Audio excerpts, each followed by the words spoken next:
बिस्मिल्लाहिर्रहमानिर्रहीम। अजीज़ान मन, आपको मेजर आदिल राजा का सलाम पहुंचे, बल्कि अस्सलाम वालेकुम कुछ लोगों ने कहा जी, पूरा सलाम किया करें। आप लोगों के लिए खसूसी तौर के ऊपर अस्सलाम वालेकुम रहमतुल्लाहि व बरकातुहू।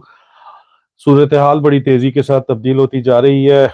आजम खान सवाती साहब के ऊपर जाली मुकदमात की भरमार कर दी गई है, बिल्कुल उसी तरह जिस तरह अरशद शरीफ शहीद के खिलाफ किया गया था और इमरान रियाज खान के खिलाफ जो मुकदमात जिस तरह कराए गए थे, उसी तरह अब तक सिंध और बलूचिस्तान में डर्टी हैरी के जो ऑर्डर्स हैं, बिलावल भुट्टो जरदारी को मुबैना तौर के ऊपर और सीएम बलूचिस्तान को, जिनके बारे में आखिरी व्लॉग में आपको बताया, 21 FIR इस वक्त हो चुकी हैं। आप लोगों से सवाल जवाब का सिलसिला भी इस लाइव व्लॉग के अंदर होगा। आप लोगों के कमेंट्स इस वक्त जो है वो जारी और सारी हैं, मुझे नजर आ रहे हैं। सबसे पहले मैं आपको बताऊंगा कि कुछ हाजिर सर्वस अफसरान हैं जिनकी मुझे फीडबैक भी आ रही है, जो मुझसे बात भी कर रही है बराह रास्त, और जो मुझसे बहुत ज्यादा गिले करने जिन्होंने शुरू किए हुए हैं इस वक्त। मुझे वो कह रहे हैं कि जी, हमारी जो है वो कहीं पे इज्जत नहीं होती है। जिस तरह हमें हर तरफ से पूछा जाता था, खानदान में, खानदान से बाहर शहरी हमें रिस्पेक्ट करते थे। मेजर साहब आ गए, कर्नल साहब आ गए, ब्रिगेडियर साहब आ गए, अस्सलाम वालेकुम काम भी कहते थे। अब हमें नफरत का सामना है, खानदान के अंदर भी और बाहर भी, और इसके लिए वो पीटीआई को ब्लेम कर रहे हैं, पीटीआई के नैरेटिव को ब्लेम कर रहे हैं। मैंने उन लोगों को मुश्तरका जवाब देना लाइव इसलिए जरूरी समझा कि ये अच्छी बात है, ये पैगाम पहुंच जाए, बजाय इसके कि ये लोग प्रोपेगेंडा करें। ये पैगाम जरूर पहुंचना चाहिए कि देखें, बात यह है कि जो कुछ भी आपके चीफ ने, हाई कमांड ने किया, उसका बहरहाल ट्रिकल डाउन इफेक्ट आपके ऊपर आना था, क्योंकि आपके कंधों के ऊपर रख के ये बंदूक जो है वो चलाई गई रजीम चेंज ऑपरेशन की। पाकिस्तानी कौम 6% की मुआशी तरक्की कर रही थी। खुशहाली का तो मैं नहीं कहता कि दूध की नहरें और शहद की नहरें बह रही थी, लेकिन कम अज कम इज्जतदार रोजगार जरूर सबको मिला हुआ था। और आपको नजर आता है कि पिछले 7 महीने के अंदर रजीम चेंज ऑपरेशन के बाद जो जाती वजूहात की बना के ऊपर किया गया, जिसकी वजह से army chief general Qamar Javed Bajwa ने मुख्तलिफ ऑफिसर्स को आके स्पीच टू ऑफिसर्स दरबार के अंदर भी वजूहात बताई बाकायदा तौर के ऊपर कि क्यों इमरान खान को हटाना बहुत जरूरी उन्होंने समझा, अलीम खान को नहीं लगा रहे थे, या जो भी और उन्होंने वजूहात बताई, वो तमाम की तमाम झूठ साबित हुआ वक्त के साथ साथ। और ये वाजे हो गया इस वक्त कि वो सिर्फ और सिर्फ अपने जाती मकासद की वजह से उन्होंने इमरान खान का तख्ता उल्टा।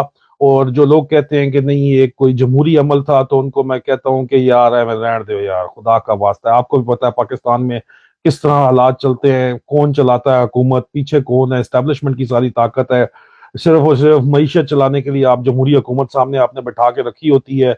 आप हर चीज को सुपरसीड करते हैं, सुपर इम्पोज अपने आप को करते हैं। सॉफ्ट मार्शल लॉ चल रहा है पाकिस्तान में, जिसमें अदलिया को मिला के फैसला किया गया था जनरल कियानी के दौर में कि अदलिया का इस्तेमाल करते हुए और इंटेलिजेंस एजेंसीज को एक्सपैंड करते हुए ये तमाम के तमाम जो है सॉफ्ट मार्शल लॉ वाला जो कोवर्ट जो हमारा मार्शल लॉ है वो चलेगा। और उसकी उसी प्लान के तहत एमआई की एक्सपेंशन पहले की गई, और अब हाल में ही आपको एमआई की के बाद आईएसआई इंटरनल विंग की एक्सपेंशन नजर आई है, जिसका मकसद जो है वो आइंदा आने वाले इलेक्शंस को भी मैनेज करना है। ये बातें सारी की सारी रोज रोशन के बाद अयां हैं। उसके बाद इस किस्म के गिले करना कि इमरान खान की वजह से आप लोगों की, या पीटीआई के नैरेटिव की वजह से आप लोगों की बेइज्जती हो रही है, तो ये इंतहाई गलत बात है। आप लोगों को जो है वो जहन खुला करके, दिल बड़ा करके ये सोचना पड़ेगा कि ये कौन सी हरकतें हैं। शहीदों के खून का जो सस्ता सौदा किया गया जनरल बाजवा और उनके जो साथ जो पूरा टोला इस वक्त मिला हुआ है, और 2 दिन बाद एक नया लोगों ने आना तो है, लेकिन बहरहाल उनका ताल्लुक रहा है गहरा जनरल बाजवा के साथ। इस टोले की हरकतों की वजह से भाई ये जो कुछ भी हुआ, आप लोगों की रेपुटेशन जो है, लोग कौम आपको अगर गालियां निकाल रही है, तो मैं तो मना करता हूँ कौम को। मैं तो हमेशा कहता हूँ कि बराए मेहरबानी पाक फौज के अफसरान और जवान जो रोजाना की बुनियाद के ऊपर आप लोगों की कुर्बानी दे रहे हैं, उनकी डिमोरलाइज मत करें। लेकिन बहरहाल एक ट्रिकल डाउन इफेक्ट तो आना ही आना था आपके ऊपर। ये तमाम की तमाम जो हरकतें ऊपर हुई हैं उनकी वजह से, इसमें कोई शक नहीं है कि अफसर बोले हैं और अब भी बोल रहे हैं, और खामोश मुजाहिद अंदर से ही खबरें जरूर दे रहे हैं। लेकिन पाकिस्तान की अवाम इससे ज्यादा आपसे तवक्कुआत रखती है, और उन तवक्कुआत जितनी ज्यादा मोहब्बत होती है, उतनी शिद्दत के साथ भी फिर नफरत भी की जाती है, और उतनी ज्यादा तवक्कुआत भी रखी जाती हैं, और तवक्कुआत पूरी ना होने के ऊपर नफरत की जाती है। तो इसलिए जरा दिल बड़ा करें और सोचें और समझें कि इसमें इमरान खान और पीटीआई का कसूर नहीं है, इसमें सिर्फ और सिर्फ पाक फौज की हायर कमांड का कसूर है, जो उनकी हरकतें पिछले 7 महीने में स्ट्रेटेजिक कंपल्शंस का बहाना करके आपके साथ जो यहाँ पे मुल्क के अंदर जो गदर किया, उसकी वजह से। और उसके बाद ये जो डर्टी हैरी आपका डीजी इंटरनल विंग आया है, जो ये हरकतें लोगों को नंगा करके मार कुट रहा है, उसके बाद अगर आप कहें कि वो लोग अगले गाली भी ना निकालें, और चुप करके बैठे रहें और उनकी गाली निकालने के ऊपर आप कहें कि यार ये सही इसके साथ किया था जो किया था, क्योंकि ये गाली निकालता है, तो अगला गरीब बंदा जो है वो, अगला बंदा उसके हाथ बंधे हुए हैं, उसको आप मुंह पे चंडे मार रहे हैं हाथ पीछे बांध के, और वो आगे से गाली भी ना निकाले आपको। यार किस किस्म की आपकी सोच और जहनियत होती जा रही है चंद लोगों की। होश के नाखून लो, ठीक है ना, इस होश में आ जाओ, इससे पहले कि तुम्हें होश में लाने के लिए कोई और यहाँ पे पाकिस्तान में 1971 जैसा कोई गदर हो और उसके बाद मुंह दिखाने के काबिल भी ना हो, रहो। बर्बादी करके होश के अंदर अभी भी आ जाओ, सवाल पूछना तुम्हारा हक है, सवाल पूछो और MSIR एक्चुअल जो पहुंच जाती है उसको ऊपर भेजा करें।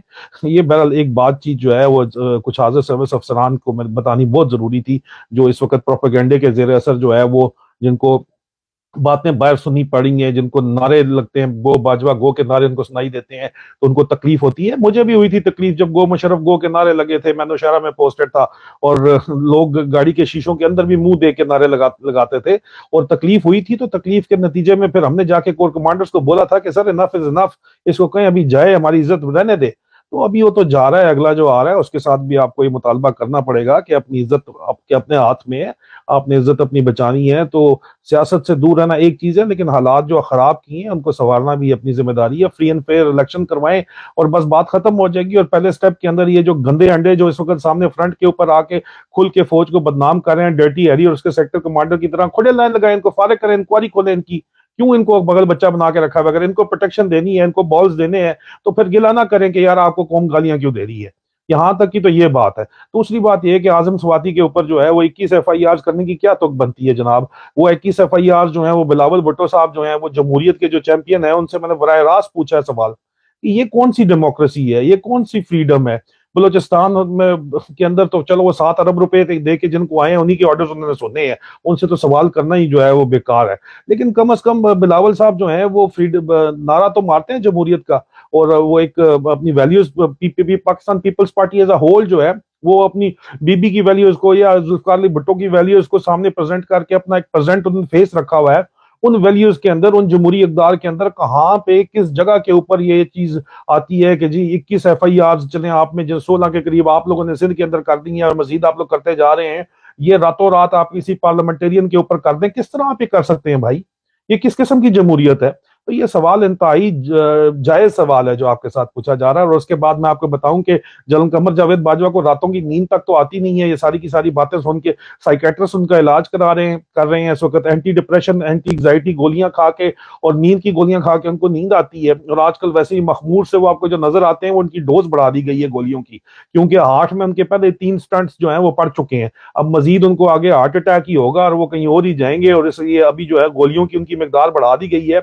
और उनके सो के उठने से नाश्ते से पहले ऑर्डर था कि जनाब आजम स्वाति गिरफ्तार होगा और उसके ऊपर जो है FIR पूरे पाकिस्तान के अंदर दर्ज होंगी। ये इस तरह तो काम किया जा रहा है, ठीक है। 2 दिन बाद जनरल आसिम मुनीर भी आ जाएंगे, उनसे भी हम जो तवक्कुआत कौम की हैं अगर उसके ऊपर नहीं पूरा उतरेंगे तो बाजवा की लेगेसी वो इनहेरिट करेंगे। मेरा नहीं ख्याल वो ये करना चाहेंगे, लेकिन बहरहाल अगर वो उनके एक्शंस जो हैं वो नहीं बताएंगे कि वो बाजवा, अगर नहीं जनरल बाजवा की लेगेसी इनहेरिट करना चाहते तो उनके एक्शंस जो है वो सामने आ जाएंगे 2 दिन के बाद। जी ये कोई तरीका तो नहीं है ना कि आप 21 FIR सिंध और बलोचिस्तान के अंदर करा करूं के दूर दराज इलाकों में। सेनेट से सवाल है भाई, चेयरमैन सेनेट से सवाल है भाई। तुम हालांकि चेयरमैन सेनेट हमें पता है जो बलोचिस्तान में 7 अरब रुपया देके जो सेटअप बना है उसका हिस्सा है, वो सादिक संजरानी ग्रुप था। वो पूरे का पूरा मुबैना तौर के ऊपर लोग कहते हैं कि ये संजरानी ग्रुप ही है पूरे का पूरा, जो पैसा दे के यहाँ पे बैठा है बलोचिस्तान के अंदर, जो हुकूमत बना के बैठा है, बाप का बाप जो है वो पता है, और यहाँ पे इसके अंदर इस ग्रुप के अंदर शामिल है वो। इसी वजह से लास्ट टाइम तो उन्होंने पूछा ही नहीं था, चलो इस दफा लेटर तो दे दिया गया। ये मुझे लगता है कि जनरल आसिम मुनीर का इतना थोड़ा शायद इनका इनपुट इतनी तो आई होगी कि यार इलीगल नहीं, लीगल तरीके से इलीगल काम करो। अभी तक तो यही लग रहा है बहरहाल जो कुछ हो रहा है तो लीगल तरीके से, इसलिए चेयरमैन सेनेट को लेटर भी लिखा गया। तो चेयरमैन सेनेट साहब ये जो 21 कंप्लेंटेंट हैं जो पूरे पाकिस्तान में, बलूचिस्तान और सिंध में, इनको तो बुलाए ना, पूछें ये है कौन भाई, इनको बुला के जरा तहकीक तो करें, लेकिन वो आपने करनी नहीं है। जनरल बाजवा भाई इतने शदीद डरे में हैं कि उन्होंने अभी परसों शिफ्ट होना है, बल्कि आज उनका सामान वगैरह तो ऑलरेडी जा चुका है सारे का सारा। आर्मी हाउस रावलपिंडी में ही के बिल्कुल सामने जो पुराना मेन गेट था उसके बिल्कुल सामने जी उन्होंने वो मेन गेट भी इन्होंने बंद इसलिए कराया था कि वो इतराज ना आ जाए, ऑब्जेक्शन ना आ जाए। उसके बिल्कुल सामने इन्होंने अपना जो है वो 5 कनाल का नया बंगला, अंदर बेहतरीन किस्म का महल तैयार किया है, और उसके पीछे जो है वो 20 कनाल का जो है वो एक पार्क बनाया गया है और 20 कनाल स्पेस छोड़ी गई है, और अगले 4 प्लॉट्स अगले 4 चीफ्स के लिए छोड़े गए हैं।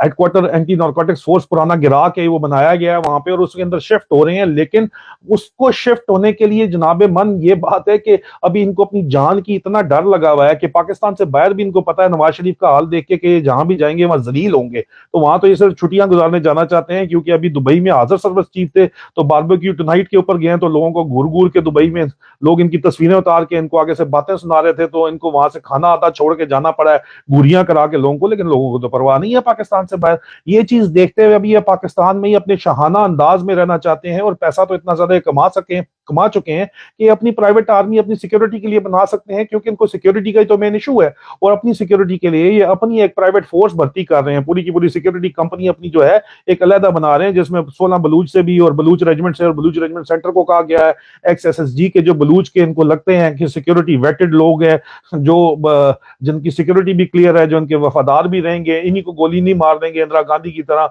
उनको ये भर्ती करके अपनी प्राइवेट आर्मी अपनी प्राइवेट प्रोटेक्शन के लिए अपनी और अपने खानदान की प्रोटेक्शन के लिए भर्ती कर रहे हैं इस वक्त। और ये बलूच रेजिमेंट के अफसरान का कहना है। और बलूच रेजिमेंट की जितनी आपने बेइज्जती की है, वो बलूची खुद कहते हैं कि अल्लाह का शुक्र है कोई अगला बलूची चीफ नहीं लगा, क्योंकि जितनी लानतें हमें पड़ रही थी एक सीरीज के अंदर वो तो कम से कम बंद हुई है। ये बलूची अंदर से खुद कहते हैं, बलूची अफसर खुद तंग आए हुए हैं आप लोगों से। और उन्होंने ही बताया है कि बलूच रेजिमेंट सेंटर को आपके जो ऑर्डर गए हैं और 16 बलूच को रिटायर्ड जो जितने भी सिपाही जवान है उनको बुलाया जाए और आपकी प्राइवेट आर्मी आपकी प्रोटेक्शन के लिए खड़ी की जाए, जिसको आप जेब से तनख्वाह देंगे। पैसा तो आपने इतना बना लिया है कि आपको जेब से तनख्वाह देने का तो मसला है ही कोई नहीं, और आप शाहाना जिंदगी शहंशाहों की तरह पाकिस्तान में ही रह सकते हैं। उसके बाहर तो वही हाल आपका होगा जो नवाज शरीफ का पूरी दुनिया के अंदर होता है, जिधर वो जाता है पाकिस्तानी इकट्ठे हो जाते हैं, चोर चोर के नारे मारते हैं। आपसे तो अगले भी सवाल जवाब करेंगे लोग। तो ये जानते हुए आप एक प्राइवेट आर्मी खड़ी करने की कोशिश कर रहे हैं, जो कि अब सबको नजर आ रहा है कि यार ये उसके पैसे जो आपने देने हैं वो भी सबको पता है।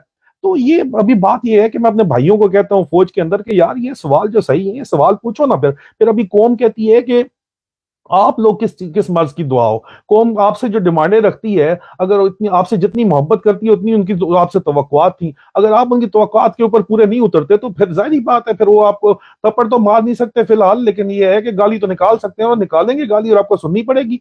उसमें आप PTI और को ब्लेम करने लग जाएं या नैरेटिव इमरान खान को ब्लेम करने लग जाएं, तो ये तो कोई कहीं किस्म की जो इंसाफ नहीं है फिर। और अगर आप इंसाफ नहीं कर सकते तो फिर कोई हक नहीं गिला करने का भी आपको। ये एक इंतहाई बहुत ही जरूरी बातचीत थी जो मैंने आप तक पहुंचानी थी। उसके अलावा मैं आपको बताऊं कि हाँ हाँ सुना है आपने, ये मरियम नवाज ने कहा था।